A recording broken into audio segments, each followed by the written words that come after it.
যদি বউ শুনিব কোন শুনি কোন হেলা তম বউ সেটি অহিসিল করে বুলু থান মো কিছু কইবার নাই এনে তাকু কहि দেব এ প্রতিবর্ষ জন্মদিন ফাস্ট তাকু বন্ধ করি মজা ভাই जो ठीक कथा कहउछथि हां से ठीक कहबनी से पूरा कोर्ट रे लॉ प्रैक्टिस करूथला कोला मते कमेंट कर कहउछथि अरे ना ना कमेंट कोनी केते बेले तमे तो सब बेले कहउछ मु कोर्ट रे लॉ प्रैक्टिस करूथि मु थरे कहि देली ठट्टा कली केते बेले ए राम कथा रखु जे रखु जे तम भाई होची माइछिया ताको द्वारा किछि भी काम होबनी तमे गोटे काम करो तमे तम बहू को बुझेई दबो 28 वर्ष तक तम बापा कोन होची जाइछ हेले तम बहू सफा सिंह हेला से सेमती सफा सिंह पिंदी बुलु थांतु किंतु आरा वर्ष को जेमती जन्मदिन फास करिबेनी ना हम घर रो पैसा को बर्बाद करिबे आप ठीक कथा कहउछथि अरे मु तो ए घरे काहरी को किछि कहि पारिबेनी आदि जाई बड़ भाई तो सामने रे ठिया होई मध्य कथा कहि पारिबा और भला हबो आउ जम कथा तो बड़ भाई को तमे कहि दबो तो बड़ भाई का पाखो ना फालतू बा हम खाइ छी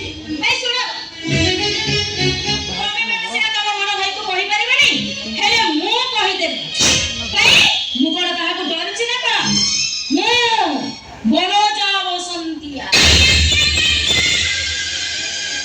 ए कोन अपना लो प्रैक्टिस करूथिले पाटा काई करछ कोन बहु जदी सुनिबो आदि को बहुत सुनिबा कहउछ ए अरे बाबू आई नहीं तुम बहुत आसे हां कहवा दो बहु को तमे कथाटा कुआ शक्ति राम अरे कोन है छी रे वो बोगु धरी तमे दी भाई की विचार करूछ अरे कोन कहबा कथा कहनु নাই বউ কথা কোন কি এ কথাটা তম দীপ কহিবা পাই খরাপ লাগুছি মু কହୁছি শুনন্তু বাপা চালি ଯିବାটা আজি को 28 वर्ष होई गला तमरा विश्वास अछि हो हेला तमे तम विश्वास को धरि बंच किंतु हिंदू धर्म अनुसार 12 वर्ष काल गोटे लोक घरे अनुपस्थित रहिले ताको मृत्यु बोली मानि लिया जाय कहया कथा तो जहा कहउछन्ती ठीक कहउछन्ती हां बो आसंता वर्ष ठारू ए सब बंद होई गले भलो आ बाबा जदी बंची थिबे घर को फेरी आसीबे आ घर को फेरी आसीले हमें कोन ताको बाहर कर दउछु हां बो गले जहा कहउची ठीक कथा कहउची मुझे अरे धर्म कोन एक कथा जानि छी से तोरे एई कथा कहूची আমি মানুষ বড় ভাই হচ্ছন্তি এক ঘরর মূল সে যাহা করে তাক কথা কো মানি নବାକୁ পড়িব কিন্তু মু কହୁছি আর বর্ষ ঠারু এক ঘরে জন্মদিন পালন হবনি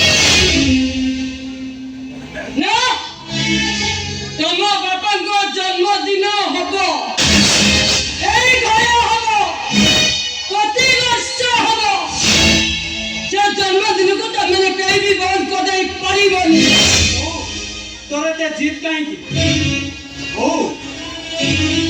28 वर्ष हैला 28 वर्ष हैला हजी जाय दिबा जने लोक काई ए जन्मदिन माने कोन थाए এসব অর্থ কোন মতো কিছু বুঝি পারনি এসব মানে কোন जन्मदिन माने अछि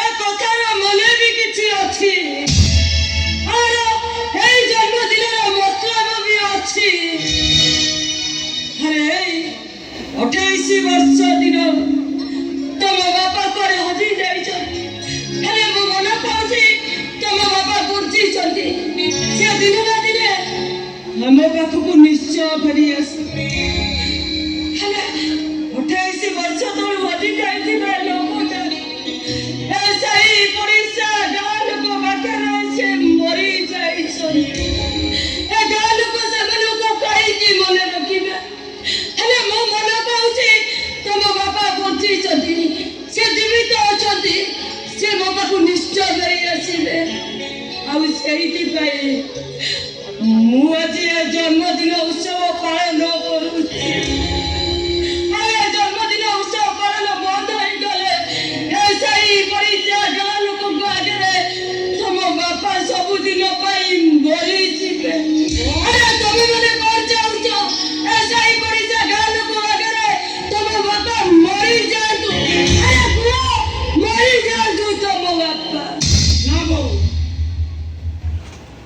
ଏ ଜନ୍ମଦିନ ଉତ୍ସବ ପାଳନ ହବ। ପ୍ରତିବର୍ଷ ଯେମିତି ହଉଛି ସେମିତି ହବ। ଏହାକୁ କେହି ବି ବନ୍ଦ କରିପାରିବେନି। ବୋଉ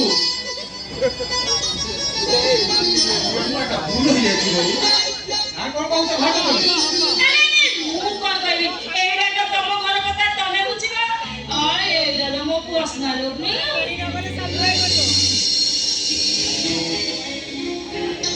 अरे ना सियाड़ पर चल जाओ आज भीतर को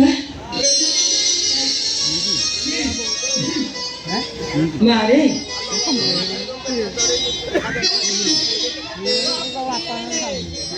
अरे ये होची मो मझिया पुओ शक्ति अरे ये होची मो साल पुओ राव ये होची तो बहु मारे मो पुओ बहु दी जन देखो राउरकेला व्यवसाय करते ମୁଁ ତାଙ୍କ ସହିତ କଥାବାର୍ତ୍ତା ହେଇସାରିଛି। ମୁଁ ଭାବିଲି ତୋର ଆଗରୁ ଚିହ୍ନା ପରିଚୟ ହେଇନଥିବ। ହଁ ହେଲା ଭଲ ହେଲା ତୁ ତାଙ୍କ ସହିତ ଆଗରୁ ଚିହ୍ନା ପରିଚୟ ହେଲା ତୁ ଭିତରୁ ଚାଲ ମୁଁ ତ ରୁମ୍ ଦେଖିଦେବି।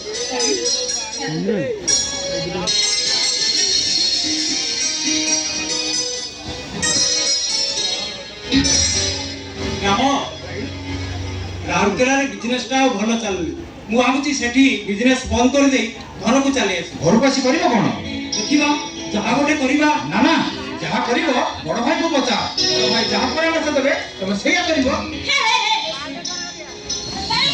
ତମେ ମୋର ଛୋଟ ଛୁଆ ହେଇଛ, ବଡ ଭାଇକୁ ପଚାରିକିରି କାମ କରିବ? ଆରେ ତମ ବଡ ଭାଇ ତ ତମ ମାଙ୍କର ସାବତ ପୁଅ, ତମମାନଙ୍କର ସାବତ ଭାଇ। ଭାଉଜ ବୋଉର ବ୍ୟବହାର ଦେଖିଲେ ମତେ ଯେମିତି ଲାଗେ ଆମେ ଦି ଭାଇ ହଉଛୁ ତା ସାବତ ପୁଅ ଆଉ ବଡ ଭାଇ ତା ନିଜ ପୁଅ।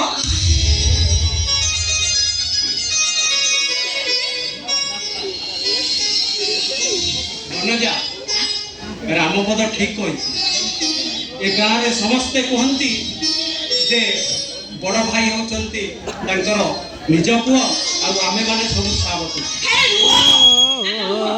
ମତେ କହିଲ ତମ ବୋଉ ସାଙ୍ଗରେ ଯୋଉ ଟୋକିଟା ଗଲା ତାକୁ ଦେଖିଲା ପରେ ତମ ଧାରଣାଟା କଣ ଅଛି?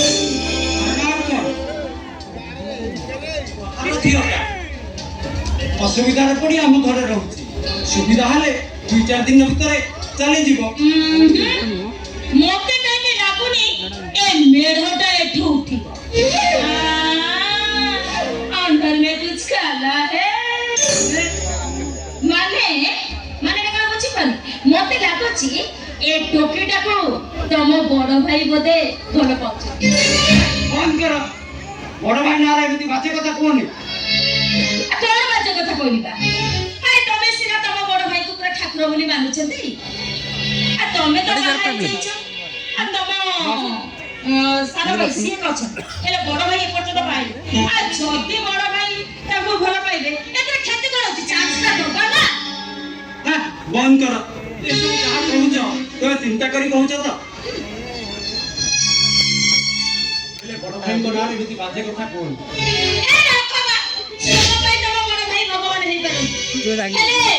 ମୁଁ ପୁରା କୋର୍ଟରେ ଲ ପ୍ରାକ୍ଟିସ କରୁଥିଲି।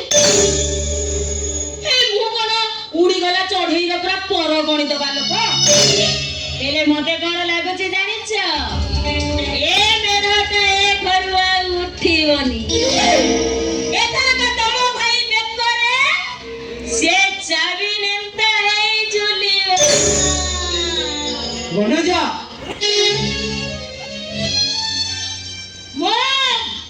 ବଡ ଯା ବସନ୍ତି।